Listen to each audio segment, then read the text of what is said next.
m'appelle Pierre-Jean Carrier, je suis directeur du centre Monseigneur Garonne. L'association gère donc 2 résidences d'hébergement pour personnes âgées, une résidence autonomie et une résidence service senior.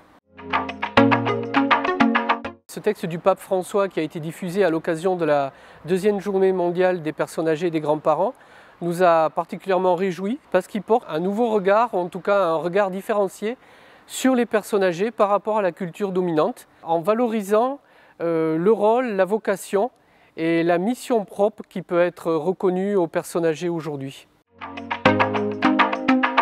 Le pape François appelle les personnes âgées les sentinelles de la tendresse. Effectivement, les grands-parents dans leurs relations humaines et notamment vis-à-vis de leurs petits-enfants ont vraiment une capacité d'attention, de tendresse qui est privilégiée. Le pape reconnaît cette qualité d'écoute, de tendresse, qui est une valeur qui justement doit pouvoir bénéficier à l'ensemble de la société. C'est un âge où ils sont appelés à porter du fruit. Et porter du fruit, c'est-à-dire aussi à une véritable mission spirituelle qui leur est déléguée par l'âge, par l'expérience, par la maturité humaine qu'ils ont pu acquérir. Et qui se traduit notamment par une mission particulière de prière pour le monde, pour les autres, pour les personnes fragiles, pour les personnes qui sont en situation de vulnérabilité, comme ils peuvent l'être eux-mêmes.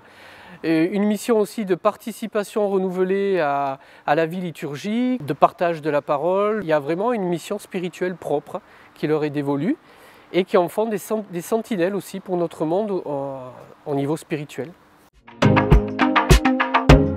Il y a une grâce particulière dans la rencontre des âges en fait.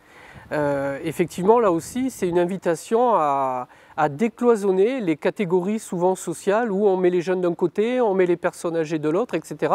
Nous, ici déjà, sur le centre Monseigneur Garonne, on a eu l'occasion d'inviter à des activités partagées entre des personnes âgées et des enfants, que ce soit au comité de quartier de la terrasse, autour notamment d'une activité poterie, mais que ce soit aussi autour de rencontres, notamment entre des étudiants américains présents sur Toulouse et les personnes âgées résidentes de Garonne.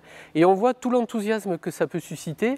On voit aussi la réciprocité qu'il en ressort, c'est-à-dire c'est un échange qui se nourrit d'une vraie rencontre et d'une véritable reconnaissance en fait de la valeur intrinsèque de la personne, qu'elle soit jeune ou qu'elle soit âgée. Il y a vraiment une humanité qui se complète et qui s'enrichit en se retrouvant, quoi. Je pense que la question du vieillissement de la population est un défi majeur qui nous attend au niveau planétaire, en fait, au niveau global. Et ce texte nous redonne de l'enthousiasme, nous redonne de la confiance, nous remet dans une perspective de foi par rapport justement à tout ce qu'on peut recevoir comme bénédiction du grand âge en fait. Et de ne pas le voir comme un malheur, comme uniquement quelque chose qui serait comme une maladie. On mettrait effectivement les gens à part, etc. Mais vraiment une invitation à vivre ensemble et à s'enrichir de l'expérience humaine qui est complète aussi de par tous les âges de la vie, et notamment par l'aboutissement qui en est la vieillesse. Cette journée du 24 juillet, ce sera un temps qu'on va s'approprier ici et on va en profiter pour pouvoir relire le message du pape François.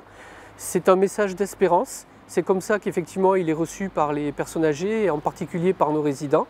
Et on souhaite justement être militant à ce niveau-là, c'est-à-dire contribuer à changer notre regard par rapport aux personnes âgées et à être force de proposition vis-à-vis d'autres tranches d'âge et d'autres publics avec lesquels nous souhaitons avoir de nouvelles rencontres.